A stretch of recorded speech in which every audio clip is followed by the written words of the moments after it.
Okay hello.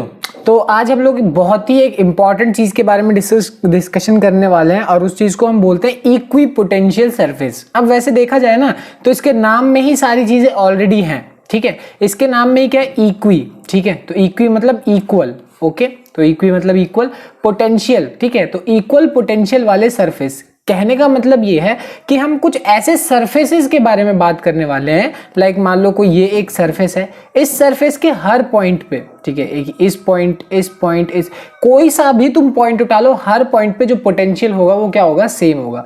मान लो ये point A है, ये पॉइंट बी है, ये पॉइंट सी है, तो तीनों के तीनों पोटेंशियल क्या होने वाले हैं, बराबर होने वाले हैं इस सरफेस पे, ठीक है। तो इसी को बोला जाता है इक्वी पोटेंशियल सरफेस, जहां एक ही सरफेस पे सारे पोटेंशियल की वैल्यूज क्या होने वाली है, सेम होने वाली है। ऐसा हो सकता है, बिल्कुल हो सकता है। इसका एक हल्का सा लुक तो हमने तब देखा था जब हमने एक शेल के बारे में बात करी थी और शेल के अंदर पूरे टाइम पोटेंशियल क्या था, कांस्टेंट था। अब तुम्हें याद है तो अच्छी बात है, नहीं याद तो मैं तुम्हें अब आगे बढ़ते हैं। देखो इक्विपोटेंशियल सरफेस क्या होता है, ऐसा surface that has some electric potential at every point on it is called, और वो भी ऐसा वैसा इलेक्ट्रिक पोटेंशियल नहीं, सेम इलेक्ट्रिक पोटेंशियल हर सरफेस पे, मतलब हर पॉइंट पे, उसको हम क्या बोलेंगे, इक्वी पोटेंशियल सरफेस, ठीक है। एग्जांपल के तौर पे ये मेरे पास एक मान लो पॉजिटिव चार्ज है। अब पॉजिटिव चार्ज की जो लाइंस जा रही हैं, ये जो लाइन है, ये लाइन है इलेक्ट्रिक फील्ड लाइंस, ठीक है। तो इलेक्ट्रिक फील्ड लाइंस के बारे में हम लोगों ने फर्स्ट चैप्टर में डिस्कशन किया था। अगर किसी को भी उसमें कंफ्यूजन है तो पहले वो क्लियर कर लो, ठीक है। तो ये है इलेक्ट्रिक फील्ड लाइंस।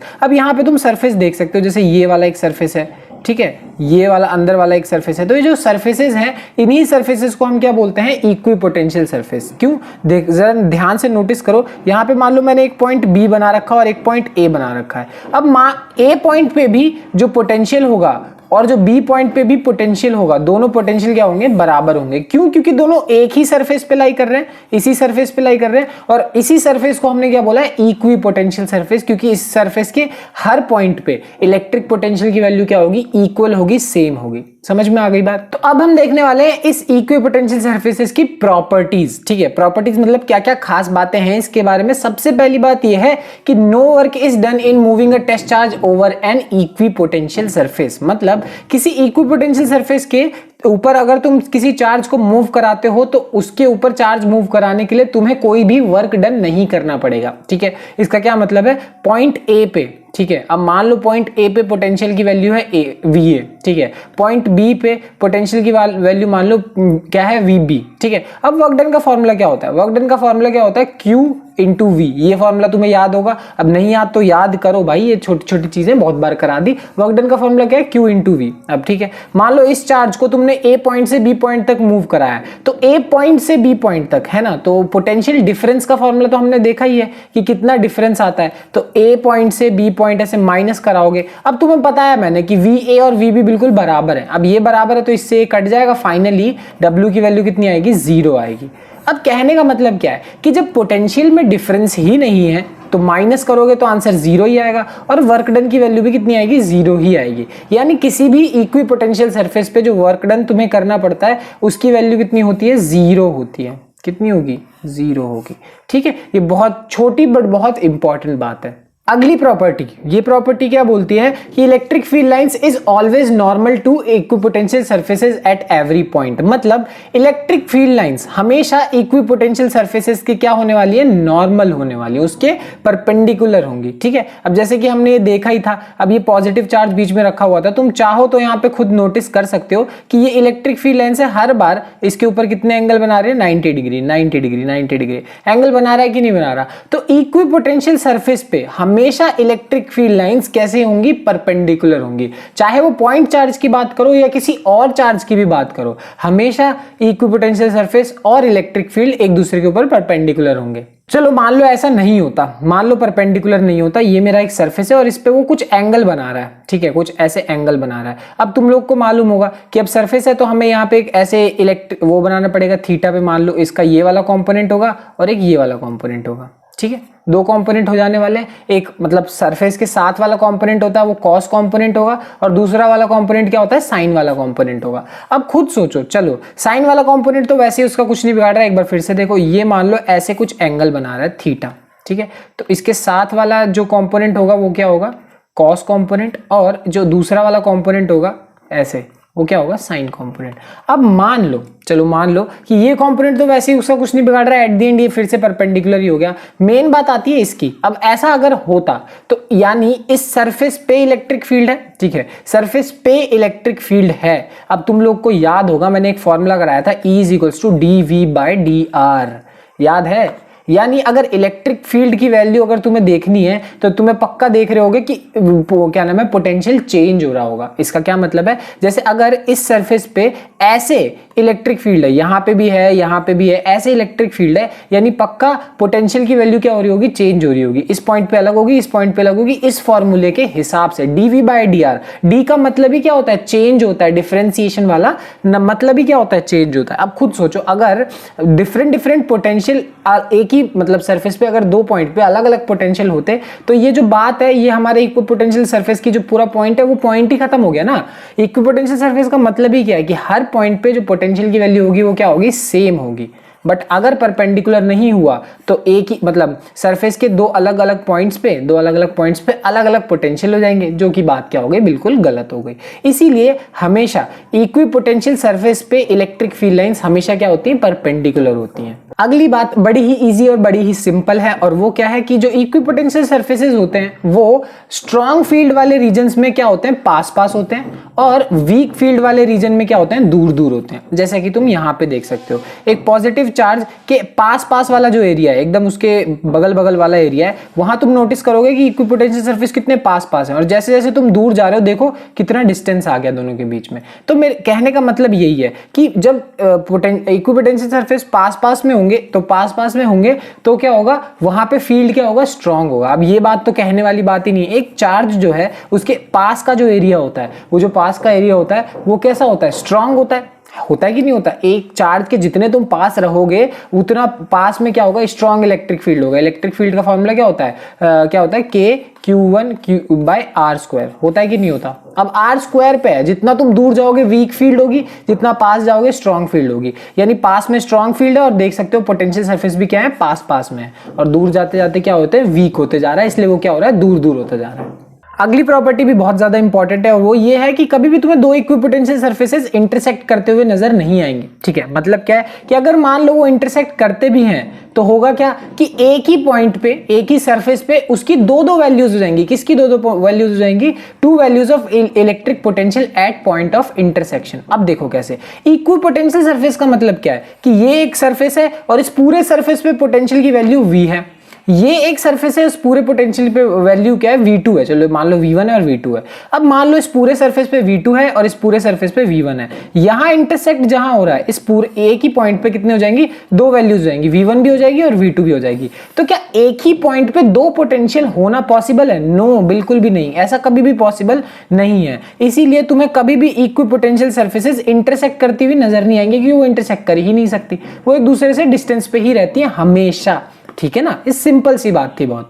लास्ट चीज हम देखने वाले हैं इक्विपोटेंशियल सरफेस के बारे में, वो क्या है, various system of charges, various charge systems के बारे में उनके इक्विपोटेंशियल सरफेस। मतलब जैसे एग्जांपल के तौर पे मान लो एक पॉजिटिव चार्ज है, अभी इतने देर से हम इसी के बारे में देख रहे हैं। वैसे तो एक पॉजिटिव चार्ज होगा तो उसके लिए इक्विपोटेंशियल सरफेस क्या होगा, कुछ इस तरीके से दिखता है, ठीक है, ऐसा होगा।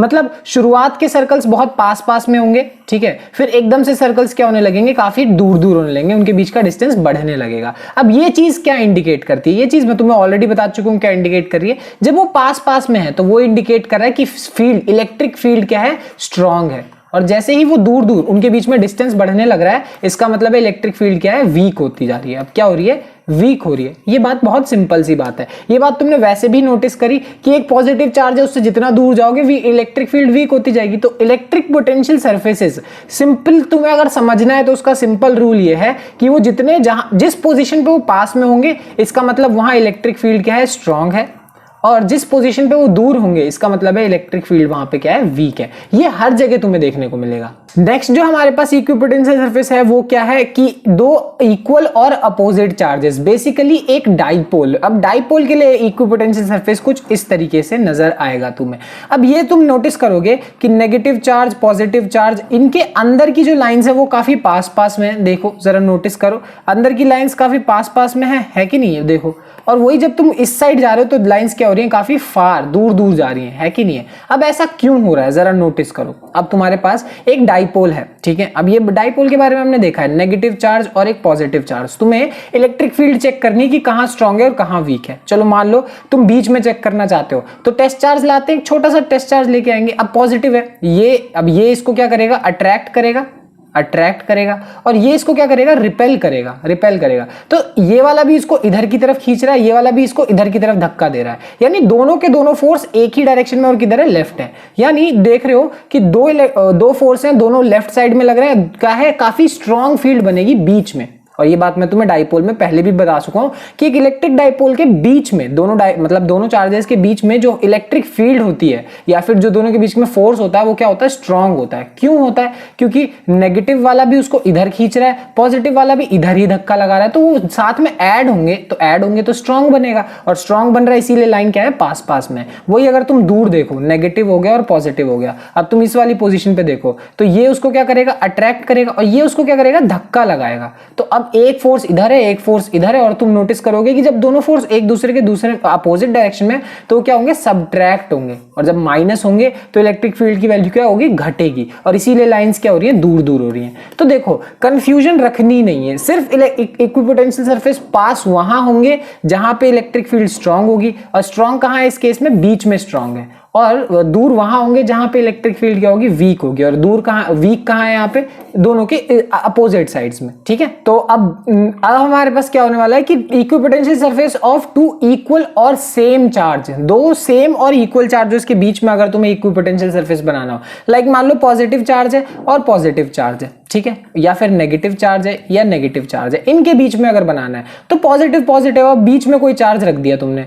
तो ये उसको क्या करेगा, रिपेल करेगा, ये उसको क्या करेगा, रिपेल करेगा। तुम देख सकते हो दोनों फोर्स अपोजिट डायरेक्शन में, यानी वो पक्का क्या हो जाएंगे, एक दूसरे में सबट्रैक्ट होंगे। यहाँ पे बीच में फील्ड क्या होने वाली है, वीक होने वाली है। वही अगर मैं यहां पे रख दूं तो ये उसको क्या करेगा, रिपेल करेगा, और ये भी उसको क्या करेगा, रिपेल करेगा। यानी साइड्स में, अब साइड में फील्ड क्या होगी, स्ट्रांग होगी, बीच में वीक होगी और साइड में स्ट्रांग होगी। सेम चीज नेगेटिव वाले के लिए भी होगी कि बीच में ये देखो, ये उसको अट्रैक्ट करेगा, ये भी उसको अट्रैक्ट करेगा। अपोजिट डायरेक्शन में है तो यहां पे वीक हो गया, और यहां पे देखो, यहां पे अगर रखा है तो ये उसको अट्रैक्ट करेगा और ये भी उसको अट्रैक्ट करेगा, दोनों सेम ही डायरेक्शन में। तो साइड्स में क्या है, इस बार स्ट्रांग है। कहने का मतलब ये है कि इसमें देख रहे हो कि यहाँ पे लाइंस क्या है, यहाँ एंड के तरफ, कोने की तरफ, चार्जेस के राइट साइड पे तुम नोटिस करोगे कि क्या है, काफी स्ट्रांग है, ठीक है, मतलब पास में। अब इक्विपोटेंशियल सरफेस पास है, वो चीज ये डिनोट कर रही है कि वहां पे इलेक्ट्रिक फील्ड क्या है, स्ट्रांग है। वही बीच में देखो कितना दूर है, तो दूर इसलिए है क्योंकि वहां पे इलेक्ट्रिक फील्ड क्या है, वीक है,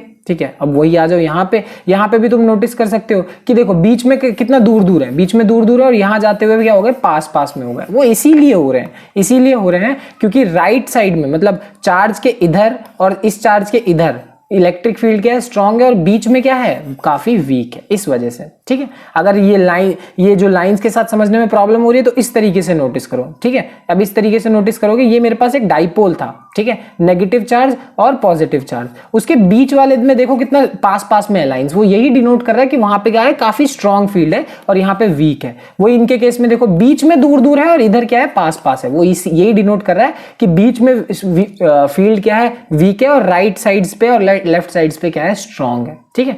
बिल्कुल डाइपोल का उल्टा हो गया ये।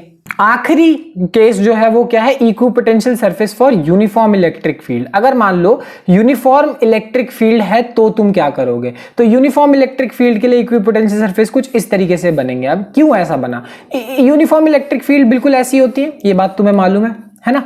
और मैंने तुम्हें अभी बताया कि इक्विपोटेंशियल सरफेस हमेशा इलेक्ट्रिक फील्ड पे क्या होंगे, परपेंडिकुलर होंगे। तो यहाँ पे ये बिल्कुल इस तरीके से है कि हमारे पास कोई शीट है ऐसे, और शीट से ऐसे इलेक्ट्रिक फील्ड जा रही है, तो वो मतलब क्या, इलेक्ट्रिक फील्ड लाइंस सरफेस के क्या है, परपेंडिकुलर है। तो हमेशा यूनिफॉर्म इलेक्ट्रिक फील्ड के लिए वो क्या होंगे, ऐसी शीट्स होंगी। वो इसलिए होंगी क्योंकि दोनों को एक दूसरे पे परपेंडिकुलर होना जरूरी है। ये बहुत इंपॉर्टेंट बात है। अगर तुम्हें वो समझ में आएगा तब तुम्हें ये ज्यादा अच्छे से समझ में आएगा कि ऐसा क्यों हुआ। इलेक्ट्रिक फील्ड का परपेंडिकुलर होना जरूरी है इक्विपोटेंशियल सरफेस पे, इसीलिए यहाँ पे गोल गोल लाइंस की जगह यहाँ पे क्या बनाई हमने, शीट्स बनाई। समझ में आ गई बात? तो ये था पूरा का पूरा कंसेप्ट किसका, इक्विपोटेंशियल सरफेस का। काफी इंपॉर्टेंट है, एक बार बना के देख लेना, हाथ से बनाने में हो सकता है तुम्हें प्रॉब्लम हो, है ना, तो इतने मुश्किल भी नहीं है, एक बार ट्राई कर लेना, एक बार बन जाता है तो हो जाता है। ठीक है, चलो बहुत बढ़िया, बाय बाय।